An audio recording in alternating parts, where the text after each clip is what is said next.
নমস্কার। কবিগুরু রবীন্দ্রনাথ ঠাকুরের মাকাল। গৌরবর্ণ নধর দেহ, নাম শ্রীযুক্ত রাখাল।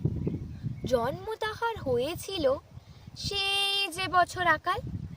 গুরুমশাই বলেন তারে, বুদ্ধি জেনে একেবারে দ্বিতীয় ভাগ করতে সারা ছমাস ধরে নাকাল। রেগে মেগে বলেন, বাঁদর, নাম দিনু তোর মাকাল।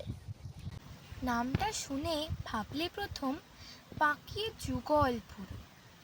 তারপর সে বাড়ি এসে নৃত্য করলে শুরু। হঠাৎ ছেলের মাতন দেখি সবাই তাকে শুধায়, এ কি? সকলকে সে জানিয়ে দিল, নাম দিয়েছেন গুরু। নতুন নামের উৎসাহে তার বক্ষ দুরু দুরু।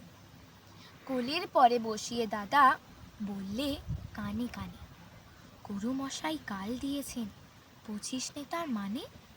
রাখাল বলে, কখনো না, মা যে আমায় বলেন শোনা, সেটা তো গাল নয়, সে কথা পাড়ার সবাই জানে। আচ্ছা, তোমায় দেখিয়ে দেব, চলো তো ওইখানে। টেনে নিয়ে গেল তাকে পুকুর পাড়ের কাছে। বেড়ার পরে লতায় যেথা মাকাল ফলে আছে। বললে, দাদা সত্যি বলো, শোনার চেয়ে মন্দ হলো?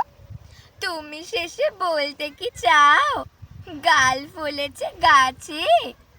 মাকাল আমি, বলে রাখাল দুহাত তুলে নাচে। দোয়াত কলম নিয়ে ছোটে, খেলতে নাহি চায়। লেখাপড়ায় মন দেখে মা অবাক হয়ে যায়।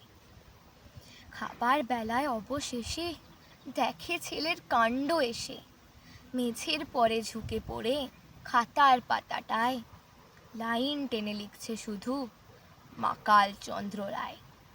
নমস্কার।